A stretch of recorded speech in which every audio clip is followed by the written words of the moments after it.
And for some reason, you turn it to TBS and be like, it's the Beastmaster again. But you watch it. Yeah, Disney, don't be a Roberta, be a Mr. Rubidoo. Be a Mr. Boobadoo. You can like scar us with Bambi. You can accept Northern Light.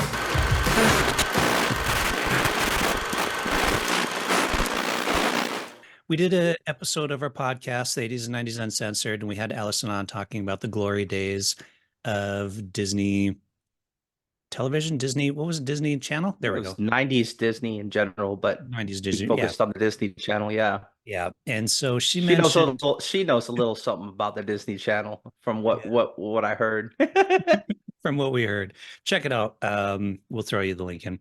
And she mentioned a movie called Northern Lights, which was a Disney Channel original that is apparently really challenging to find. And as we found out, it was indeed really challenging to find, but we managed to find a copy and we watched it. And we are here to talk about that movie. It stars an Academy Award-winning actress. So it's interesting that it's so hard to find. And she produced it as well. She was listed as one of the producers. Executive producers, yeah. Um, And Meg Ryan was also a producer of this film. so it's so interesting that it's so hard to find because you'd think that this movie would at least be somewhere. Um, but it's so hard to find. Tell us a little bit about it, Allison. Why is this Sure. movie famous for Mhm. not being famous? I think that is because a reporter whose work I really admire, Stacey Grant, she was reporting on the 2016 DCOM marathon that was going on when the channel was like celebrating their 100th DCOM. And she was one of the people who noticed that Northern Lights was not included in that. And then through the years, like Disney Channel started calling Under Wraps from October 1997 their first DCOM. So I look at a lot of old Disney Channel commercials, Disney Channel magazines, and archives like that, and discover that they did indeed call it a Disney Channel original movie. Now, whether that was like the very first one they used that term for, I don't think so anymore. I'm doing some research where like any use of those terms, I'm really kind of like latching onto and just trying to make sure. So that's a developing project. But they did indeed advertise this as a Disney Channel original movie. And Disney never talks about or acknowledges this film. Obviously, it's not on Disney Plus. And like you're saying, to have Diane Keaton in the starring role, to have Meg Ryan as one of the producers, the creator, John Hoffman, is the showrunner of Only Murders in the Building on Hulu, starring Selena Gomez. So it's quite a conundrum and just like a fun niche Disney Channel fandom mystery. So, so when I watched it, I didn't see anything Disney. Is there anything Disney in the credits? Let me. Because I didn't see anything Disney, and I can see why they might want to disown it at least as a.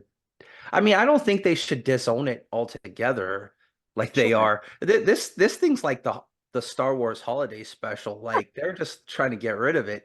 I don't see Yeah, why they're trying to do that, but Disney Channel to me is like kind of like teens or tweens.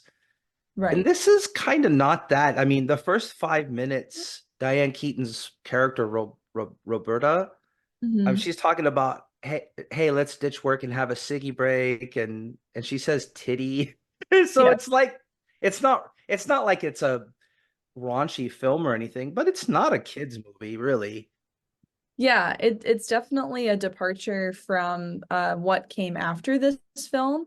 So I'm actually looking to kind of check it into the production credits now. What did I discover about this? So while you're doing that, so Diane Keaton, she plays Roberta, and she's kind of this jaded call center worker from New York City, and she finds out that her estranged brother dies. So she goes to this town. What's the name of the town? I forgot the name of the Bright River. Bright River, but she makes fun of it because like the lights go out at the train station there.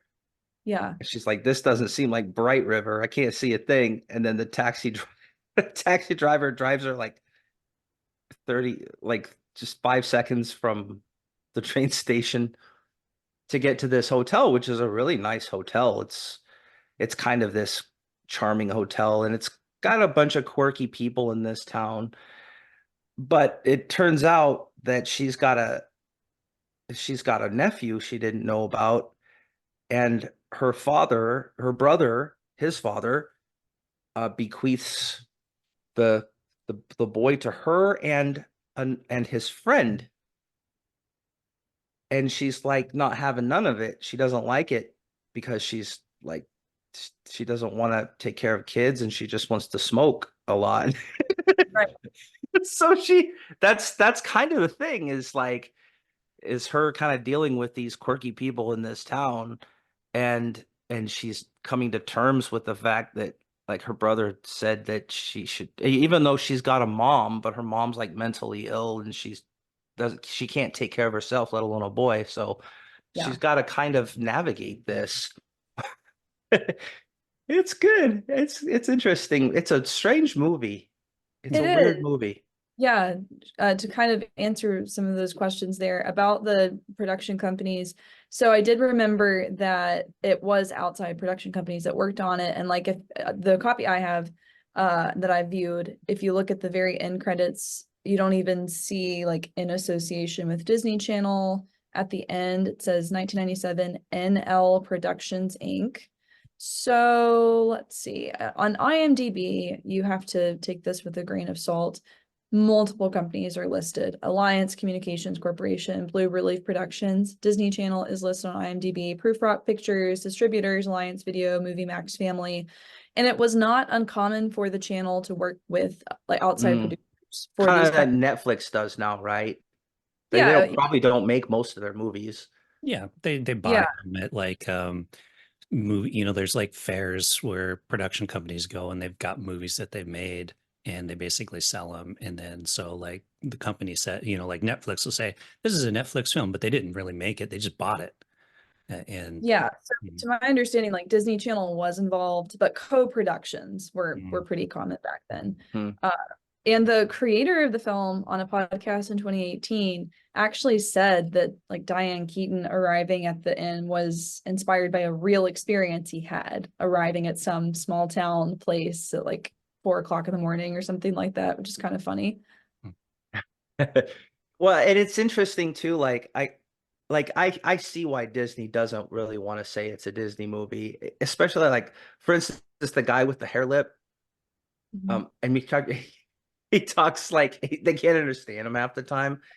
And I guess it's kind of supposed to be funny, but I don't know, these days it might be like not too kosher to make fun of people like that. So, Yeah, I could see that definitely as being viewed offensive today. That is the creator who is in that role in the film. oh, So John Hoffman, who conceived of this as a one-man play, and then like he performed that, he did that, and after that it became a decom. So he plays that role in the movie. And he had starred in the show Adventures in Wonderland, which was a Disney Channel series. He played the Mad Hatter, so he had like a connection with Disney Channel. Hmm. huh. So did this air on the Disney Channel in 1997? Did it? Yeah, So it did.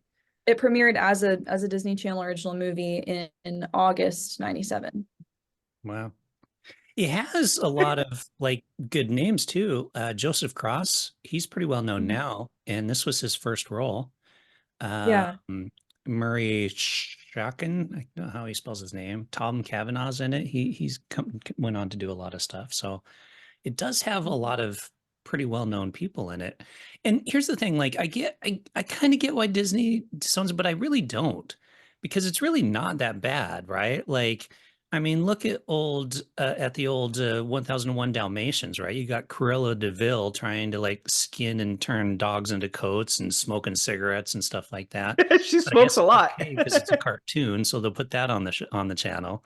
But because Diane Keaton smokes And she has a redemption arc throughout the series or throughout the movie, you know. Yeah, I think she and Ben Rubidoux, so both Roberta Bloomstein and Mr. Rubidoux, we kind of like learn a little bit more about their backstories throughout the film. I think it's that this time, kind of like looking back at certain parts of it, it was even more compelling that Rubidoux is calling his ex-wife like multiple times throughout the movie, like Mhm. hanging on to that relationship, like leaving her all these messages, wanting to talk about stuff that's happening at the funeral, and just trying to, I guess, forget that they're actually divorced. We eventually find out that they're divorced. But I think probably a huge reason why the channel is kind of like in the company, Disney has kind of divorced themselves from it. It's just so different from what their DCOM brand became. There are like little bits of things that continue. I mean, having a story that is emotional on some level, like that's a very baseline thing, and like early DCOMs that went on, but this is much more centered on an adult's point of view than the other movies are. So why do you think it's not on Disney Channel then? Because there's a lot of stuff on the Disney Channel, or sorry, not Disney, on the Disney Plus. Um, Because there's a lot of stuff that has smoking and violence and that kind of stuff on there. that's a good point. It could be kind of the same thing about it not fitting in with the brand, or it could be licensing issues. There's all kinds of like questions about ownership with some of these movies. And if you look back in Disney Channel history, the movies that came before DCOMs, which came to be known as Disney Channel Premiere Films, hardly any of those are on Disney Plus. There's one called Mark Twain and Me that I think is Hmm. still on there, but a lot of those just don't make it there, and we don't really know the full reason why that is, but I hope they'll put more of them on there. I think it would be good, like for history's sake, for people to see how the channel evolved in the way of their cable movies. Yeah, Yeah, I and think this movie needs a home, you know? exactly. Yeah. I'm not saying I really love the movie or anything, but it's something that should be out there. It's like you said, Milo, it's not like it's not violent or anything. I mean, she smokes and she says titties once, and that's kind of like the worst of it. Yeah, it It's really not is. I mean, like yeah. Yeah, like you said, I mean, it has the Rat Man who we don't see, but apparently he has an ugly face. We got John Hoffman's character with the hair lip and stuff. But I mean, it's not really overly offensive and put it in time. I mean, you watch stuff on Disney now that has like certain characters that would be deemed offensive now, and they just have a little disclaimer at the beginning before it starts and says, "Hey, this has something that, Yeah, might they could put it on Disney Plus and say, "Hey, you shouldn't smoke, and if you're a kid, you shouldn't say titties," and then that's it. Like that's it. And then it's pretty decent kind of. It's not like it's horrible or anything. It's yeah." not. And they weren't Yeah, making fun of the hair lip guy, right? I mean, he was a Well, character in the film. yeah. In fact, I like him because he's like, yeah, I repeat myself. I'm used to it, and I actually grown to enjoy it. I kind of like that about him. He's totally owning himself, you know. well, the movie like paints this cast of characters who are in some way sort of outsiders, whether it's Scarlatti, this character we're talking about now, or Ratface, Daphne, the singer who strikes up a little romance with Mr. Rubidoux. There's this kind of quirky church where the pastor and his wife have a ton of kids and they like very openly make out all the time. So you know that you're in a sort of eclectic community. I think that's kind of interesting. When I first saw the film, I kind of got why Disney seemingly didn't really want anything to do with it, like in light of their brand. I mean, I don't think it is like a perfect story or anything by today's standards and the way that we would look at it, but I do think that there are good things about it. I mean, one question I'd have for you guys is, what do you think about the scene where the mother like resurfaces and her son is playing the piano and she has a mental illness, and that becomes very apparent and she starts getting up and dancing and kind of doesn't have her wits about her in that moment? Like, would you show that to a kid? I would. I mean, I think it's a very poignant scene, actually. I think it's one of the few scenes in the film that actually has like a deep message to it, because everybody knows except for Diane Keaton's character and Murray. But I like saying Mr. Rubidoux as well. So we'll saw Roberta and Mr. Rubidoux. Um, Right. they're the only ones that don't know. So they're like, sweet, she's here. But then everybody else knows, which is why they never really told them about her and stuff like that. And the son, you can see he's like, oh no, my mom's here. Oh, I'm gonna be, like, how is she gonna embarrass me? So you're waiting for it to happen, and then something to happen, and it happens. And I think it's a lovely story because everybody cares about her and they're trying to take care of her, knowing full well of her issue and what a child goes through. I think it's a good, I think it's fine. I don't know. Jamie? Yeah, and I think these days there's less stigmatization of mental illness. People can talk about it more, Mm. which I don't know if they could in 1997. So I think it was kind of maybe brave for them to have that kind of scene in a way. But yeah, I think it's a good, I think, like you said, Milo, maybe it might be among the best scenes in the movie. Yeah, and I think the music is really brilliant right there too, because he was playing in the Hall of the Mountain King by Edvard Grieg, and then the score kind of plays off of that as he is running back across the bridge. He's really upset with what happened with his mother. So artistically, like I love the musical scoring. And it's like what I have to remember as a person who watches a ton of these movies and kind of sees the whole timeline of the brand is there wasn't like a decom brand at this point. So Hmm. it's important to like, especially for me, to be careful trying to like compare it to things that came later, because none of that existed and the channel was still very much like redefining itself into what it would become as like a place more so for tweens and like the Lizzie McGuire, even Stevens, That's So Raven of it all. That was all like still kind of far down the road at this point in time. So what did you guys think about the movie in general? Hmm.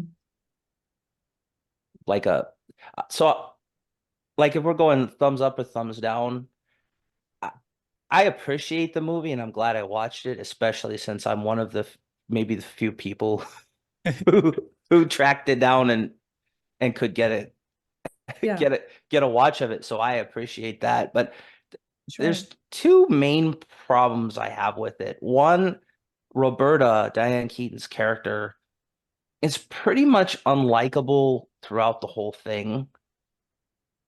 And she just doesn't redeem herself soon enough for me. She's just not likable at all. It's not like Groundhog Day where, you know, Phil Connors is not likable, but he's kind of likable in his unlikableness, and then he just gets better over time. She's pretty much just pretty unlikable. She smokes and she doesn't want to take care of her nephew, and she's just I know there's a redemption arc there, but I didn't. I guess maybe I didn't. It took like a scare for her to actually get better, like right at the end. Mhm. So, and then the other things, I understand they're trying to be quirky, and I liked a lot of the characters, but stuff like Rat Face, what is he even doing there? Like what? They don't go they don't go anywhere with this Rat Face guy. You never see him. He just shows up every once in a while. So I think they were trying to be like maybe including too many quirky characters. Mm. So ultimately, I didn't love this movie, but I am glad that I watched it because I might be one of the few people on the planet who has. Allison? Well, I have I guess a slightly different perspective because I wish that sometimes I wish I had been born a little bit earlier so that I could have been like an older kid or a teenager and not a 3-year-old, 4-year-old, whatever, 3-year-old when movies like this were coming out. So I guess part of me is like, well, what if? What if movies had kind of stayed this way in kids entertainment, a little edgier, there you don't see a death in decoms very often after this. There's one in the film A Ring of Endless Light. Like there's a part where a grandfather dies in that movie, This is pretty brutal in Northern Lights. Like the father is literally like electrocuted on screen. The boy keeps the cat that Yeah. killed the dad. It's kind of heavy. So it's not like it is not a movie that I sit around and watch over and over, but I do appreciate the depth. Mm. And I think that it actually is interesting to me that in 2010 there was a film called Life as We Know It with Katherine Heigl and Josh Duhamel. Do either of you know that one? Yeah, I haven't seen it, So but I know the film you're talking about. it's a very, very similar story, except that the leads in the 2010 movie are not related to the child in any way. They're just like friends of the couple that died. But it's still it's a situation where two people are called on to take care of an orphaned child. And I think that that is it's a terribly sad story, but it's powerful to sort of see what the screenwriter does with that and like recreating or redefining a family in that process. So I definitely have an appreciation for it. That Mm. doesn't mean that it's like an easy type of story to watch frequently, just because it's sad. Mm. So thumbs up, thumbs down. I say thumbs up. Oh, so nice. Um, yeah, the thing is, like, there are aspects of it I appreciate, but I'm kind of with Jamie on this one. But look at it from our point of, like we're older, bitter guys, so there's that aspect of it. Whereas you're, yeah, a little younger, a little less bitter. So You're you're you've got that nicer, going more for you. upbeat, more Exactly. pleasant. Yeah, so you've got that going for you. You have that advantage. But the thing is, like, yeah, Diane Keaton, the only thing that redeems her is at the very, I mean, she's literally leaving the town. And if it weren't for the kid climbing out onto the roof, she would have left, right? And so it's like she kind of got, I don't know, like I mean, you could kind of tell that she was wanting to stay and stuff up to that point, but yes, it just as she's a great actress, but not super great in this. And I think the other thing is I have a whole kind of a problem with the whole concept of like you can't leave your child to two people that don't know each other, right? Even in a small town like this, I mean, the kid would go with the sister. Like Mr. Rubidoux would be like, yeah, I'm not my kid. See ya. I'm out of here. Yeah. But Yeah, yeah. that is a little bit strange. Mhm. But one of the few things we learn about Jack's father after he dies is this guy outside of like his community in this isolated town. He didn't seem to have a ton of close friends. Obviously, there weren't like people just lining up that he had called on to help him from out of town or anything like that. And like the only other thing we really know is from their career, like in the cabaret circuit, he was very different from his sister. They hadn't spoken in like 10 years. So yeah, I don't know. It's a little bit of a it's a little tricky because you're sort of given like these little breadcrumbs to kind of piece together the backstory for this one. It's kind of different. I'm Yeah, it with you works. though, Allison. It would have been interesting to see like if Disney Channel would have been more accepting of these type of movies. I think that would have been like in an alternate universe where they embraced this kind of movie and they didn't reject it like they do now, which Right. they shouldn't. I'm not saying I love this movie, but I don't think they should reject it. I think they should embrace it. I Yeah. think they should. It's an orphan movie, and I think they should stop being like Roberta, and they should just, you know, take care of it and accept it. Stop Yeah, smoking, Disney. yeah, Disney. Don't be a Rat face is Roberta. Be a Mr. fine. Rubidoux. Be a Mr. Rubidoux. Yeah. Yeah, well, Rubidoux. right. I mean, like we've already talked about the fact that you don't see people in Disney Channel films like die on screen that often after this point, but it's not like there aren't kids who have lost a parent before the movie starts. Like Smart House, one of the most iconic DComs of all time. That story, part of the premise is like that the main character, Ben Cooper, lost his mom like long before the film started, and that he like deeply struggles with his dad starting to date again, and that's like a really central piece of the plot to that film. So it's not like the movies never touch on hard aspects of life, but Northern Lights is certainly one of like the, I don't know if you would say grittiest, but yeah, I think that there's a case to be made that yeah, it kind of is. Hey, Bambi scarred all of us, and they Yeah. still probably show that. So, That's Right. Yeah. Yeah. but I'm almost crying now thinking about Bambi right now. I'm serious. Guys. And so if you can like scar us with Bambi, you can accept Northern Lights. So Disney, if you're listening, we're not going to tell you where we got our copy of this because we don't want your agents showing up at our door. Confiscating our ratty old VHS. I do. I feel like it's contraband. Like, oh, I watched Northern Lights. I have a question for you guys. Since you have even more of a backlog of years watching cable movies and stuff, like growing up, did you ever just happen to be flipping channels? You somehow like come across a movie that you've never seen and it really strikes a chord with you, and you never forget like that random time you're just sitting down watching cable, and it doesn't have to be a movie like this, but I'm just kind of curious if that's an experience you recall having.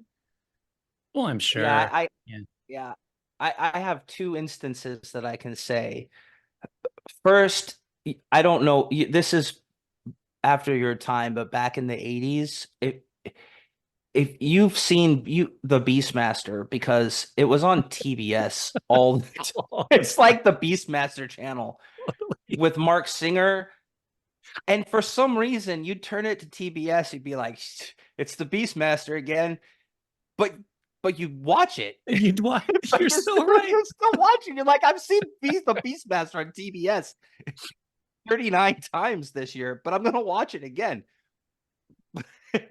But another one is there's this movie that we talked about before. I talked about it with Milo. I don't know if he's seen it yet, but there's this movie with Dolph Lundgren called I Come in Peace about aliens like murdering people for their endorphins, and he's like intergalactic drug dealer guy. Then they got to fight with him. Dolph Lundgren's got to go, and I like that movie, and I've only seen it on cable. It never came out in theaters. I don't even think I saw it at the video store, but some ambiguous cable thing. So there are a lot of movies back in the day that just show up on cable, and I think this was probably one of them. And I never saw it because I was in the military at the time, but I think this would have been one of those weird movies that you saw on cable maybe once, and then you're like, what happened to that movie? Yeah, totally. Yeah, I mean, my point. Oh, go ahead. Yeah, No, I'd love to hear yours. Yeah, No. it's funny you mentioned the Beastmaster because that's so true, though. Like, I totally remember that same experience. You're like, man, this movie's always on, but I'm always watching it. For me, oddly enough, it was it was one called Damnation Alley, which is I'm looking it up here, like when we were talking, because I couldn't remember the name of it. And whoops, stop. Computer. Okay. So it stars George Peppard and Jan Michael Vincent. So Jan Michael Vincent of Airwolf fame and George Peppard. And it takes place in this post-apocalyptic world where they have this weird kind of van thing or whatever that they drive around in. And it's totally cool. And he's got like a motorcycle, and it's just this cheesy special effects post-apocalyptic world. And the reason why I remember it is because like I thought the van thing was so cool. Like it was this like super thing, and it had these like 3 wheels that rotated and stuff, and I'm like, and he rides a motorcycle in the desert and like kicks giant bugs in the head. So that was definitely one of those that I probably shouldn't have watched when I was young, but I did. I've never heard of it. So that really, like, my whole point is I wonder if this movie touched somebody who just happened to have Disney Channel when it came out, like the few times it would have aired. And, maybe a kid who had lost a parent or something. I just wonder if it might have resonated with somebody in that way. Like I said, beautiful film scoring. We've touched on how the sets in this movie are really well done. I think that the whole end scene is actually quite lovely to look at, and kind of like the, old style. It's sort of like a darker look. The camera work is good too. Elevator. Yeah, the camera work is really Yeah. good. Yeah, I mean, I'm really glad that you guys watched this, and it's been kind of cool to see how like we all had different takes on it a little bit. Yeah, and even though I gave it a thumbs down, I'm not necessarily saying it's a bad movie. It's just not Yeah. a movie for me personally, but I can totally see why this is a movie worth watching for people. And I totally do not think Disney needs to ban this movie from Disney lore.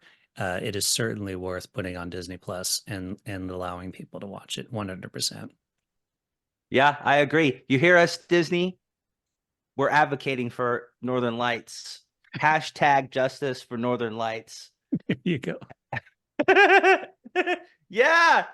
You know what? Activism. If I someday have the opportunity to ask Diane Keaton about this film, that would be incredible. That would be I would awesome. love that. Yeah. Diane, we Like know all you're the stuff that listening. you're talking about, right? And like you're doing a discussion with Diane Keaton and like everything that she's done, you'd be like, I want to talk Northern Lights, Diane. You produced it, you starred in it. This was your baby. Let's talk about this. And she's like, Northern Lights, man, I haven't talked about that movie in like 20 years. Yeah, it's pretty cool. Diane, let us know what you think. We know you're watching, so give us a call. The80sand90s.com. Contact us.